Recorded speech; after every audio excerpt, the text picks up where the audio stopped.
Hi friends, எல்லோரும் எப்படி இருக்கீங்க? என்னடா உரிச்ச காண காட்டுறேன்னு பார்க்குறீங்களா? இதுக்கும் நிறைய கதை இருக்குங்க. வாங்க கதைக்குள்ளே போகலாமா? இப்போது எல்லா காணையும் உரிச்சிட்டேன். இதை மட்டும் ஏன் உங்களுக்கு உரிக்காமல் காட்டுறேன் அப்படின்னு பார்த்தீங்கன்னா, இங்கே பாருங்கள், இதுக்குள்ளே குட்டியாக பேபி கான் இருக்குது. இதை காட்டுறதுக்காக இந்த வீடியோ போட்டிருக்கேன். இதை ஓப்பன் பண்ணி பார்க்கலாம். இப்போது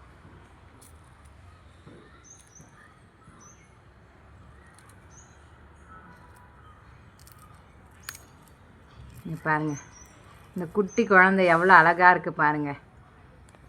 இதை யாருக்காவது பிக்கிறதுக்கு மனசு வருமா? பச்சை புள்ளன்னு சொல்லுவாங்கள்ல, அம்மா வயிற்றுலேருந்து குழந்தை வெளியில் வர்ற மாதிரி எவ்வளோ க்யூட். இதை காட்டுறதுக்கு தான் இந்த வீடியோவே போட்டேன்.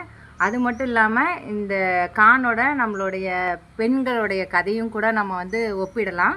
அதாவது இதை உரிக்கும் போது என்னோடய சன் கேட்டாங்க. என்ன கேட்டாங்கன்னா, ஏம்மா ஒரு கான் இப்படி இருக்குது, இன்னொரு கான் இந்த மாதிரி இருக்குது அப்படின்னு சொல்லி கேட்டாங்க. அப்போ நான் சொன்னேன், பிறக்கும்போது எல்லா குழந்தையும் நார்மலாக நல்லா இருக்கும், ஆனால் சில குழந்தைங்க மட்டும் இந்த மாதிரி பிறப்பாங்க. அதாவது ஹேண்டிகேப்டர் மாதிரி, சில ஏதாவது ஒரு நோயால் பாதிக்கப்பட்டு அந்த மாதிரி பிறப்பாங்க அப்படின்னு சொல்லும்போது அவங்களுக்கு ஒரே ரீசனில் அந்த காரணம் புரிஞ்சிருச்சு. அப்போ அவங்களும் புரிஞ்சுக்கிற தன்மை இருக்குது. அப்போது எதை சொன்னால் பிள்ளைங்க புரிஞ்சுப்பாங்க அப்படின்றத பெரியவங்க காரணத்தோடு அவங்களுக்கு சொல்லி புரிய வச்சா கண்டிப்பாக எல்லா குழந்தையும் புரிஞ்சுப்பாங்க. இதை நம்ம பார்த்துட்டோம். இப்போ இன்னொரு கான் பாருங்கள். இது பாருங்கள், ஃபுல்லாகவே க்ரீன் கலரில் இருக்குது. அதாவது என்னென்னா, நம்ம ஒரு பெண் குழந்தை தெளிவாக வளர்ந்து முடிஞ்சிருக்குன்னா இந்த கானோட இது நல்ல ப்யூர் ஒயிட்டாக இருந்து, இது ஒரு 21 வயசு, பெண்களுடைய திருமண வயது 21 வயசுன்ற மாதிரி ஒரு நல்ல மெச்சூருக்கு வந்திருக்கும்.